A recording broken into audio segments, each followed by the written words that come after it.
Je suis créateur de cannes de prestige et de bijoux par association de bois précieux et métaux précieux. Chacune de mes cannes sont uniques, ce sont des objets d'art et chacune de mes cannes sont exclusives.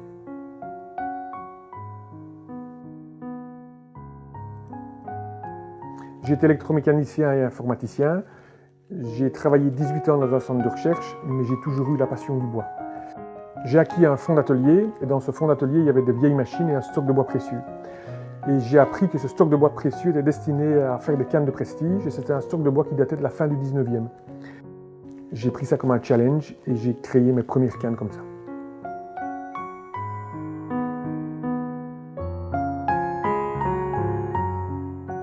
La plupart des bois que je travaille, certains datent encore du premier stock que j'ai acquis, donc de la fin du 19e. Et je pense qu'on ne fait pas n'importe quoi avec un stock de bois qui vient de la fin du 19e. Il y a d'abord un respect des matières, et puis le respect aussi du savoir-faire que j'ai mis en place. Je reproduis mes gestes de façon juste et précise.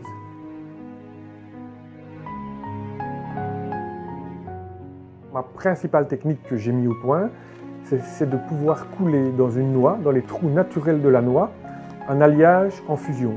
Et c'est ça vraiment qui fait le fil conducteur de mes créations.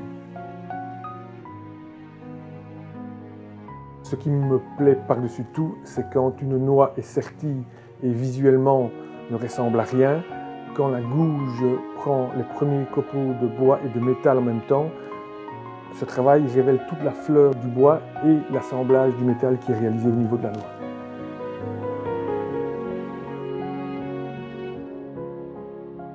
Mon travail sur les cannes et sur la création de cannes m'a également amené à créer une collection de bijoux qui est réalisée avec le même fil conducteur, c'est-à-dire le sertissage de métaux précieux avec des bois précieux.